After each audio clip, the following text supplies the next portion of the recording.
ಎಲ್ರಿಗೂ ನಮಸ್ಕಾರ. ನಾನಿವತ್ತು ಸಿಂಪಲ್ಲಾಗಿ ಬೆಳ್ಳುಳ್ಳಿ ಅನ್ನ ಹೇಗೆ ಮಾಡೋದಂತ ತೋರಿಸ್ತಾ ಇದ್ದೀನಿ. ಈಗ ಒಗ್ಗರಣೆ ಮಾಡ್ಕೊಳ್ಬೇಕು. ಬಾಣಲಿನಲ್ಲಿ ಎಣ್ಣೆ ಹಾಕ್ಕೊಳ್ಬೇಕು. ಎಣ್ಣೆ ಬಿಸಿ ಆದಮೇಲೆ ಸಾಸಿವೆ, ಜೀರಿಗೆ, ಕಡಲೆಬೇಳೆ,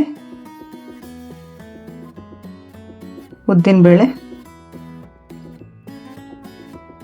ಹಸಿಮೆಣಸಿನ್ಕಾಯಿ, ಒಣಮೆಣಸಿನ್ಕಾಯಿ, ಖಾರ ನೋಡ್ಕೊಂಡು ಹಾಕ್ಕೊಳ್ಬೇಕು. ಸ್ವಲ್ಪ ಕರಿಬೇವು ಹಾಕ್ಕೊಂಡು ಫ್ರೈ ಮಾಡ್ಕೊಳ್ಬೇಕು.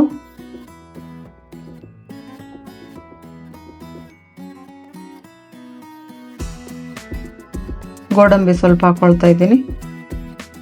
3 ಸ್ಪೂನ್ ಬೆಳ್ಳುಳ್ಳಿ ಜಜ್ಜಿಬಿಟ್ಟು ಹಾಕ್ಕೊಳ್ತಾ ಇದ್ದೀನಿ. ಸ್ವಲ್ಪ ಈರುಳ್ಳಿ ಹಾಕ್ಕೊಂಡು 2 ರಿಂದ 3 ನಿಮಿಷ ಫ್ರೈ ಮಾಡ್ಕೊಳ್ಬೇಕು.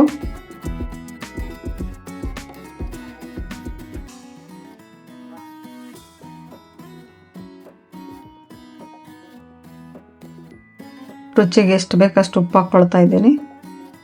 ಹಸಿ ಕಾಯಿ ತುರಿ 3 ಸ್ಪೂನ್ ಹಾಕ್ಕೊಂಡು 1 ನಿಮಿಷ ಫ್ರೈ ಮಾಡ್ಕೊಳ್ಬೇಕು.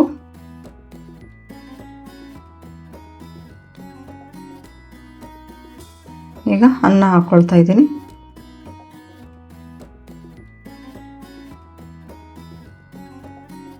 ಸ್ವಲ್ಪ ಕೊತ್ತಂಬರಿ ಸೊಪ್ಪು,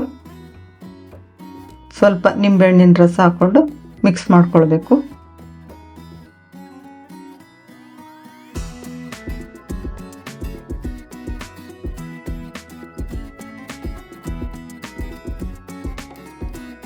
ನೋಡಿದ್ರಲ್ಲ, ಸಿಂಪಲ್ಲಾಗಿ ಬೆಳ್ಳುಳ್ಳಿ ಅನ್ನ ಹೇಗೆ ಮಾಡೋದಂತ. ಈ ರೆಸಿಪಿ ನಿಮ್ಗೆ ಇಷ್ಟ ಆದರೆ ಲೈಕ್ ಮಾಡಿ, ಸಬ್ಸ್ಕ್ರೈಬ್ ಮಾಡಿ. Thank you.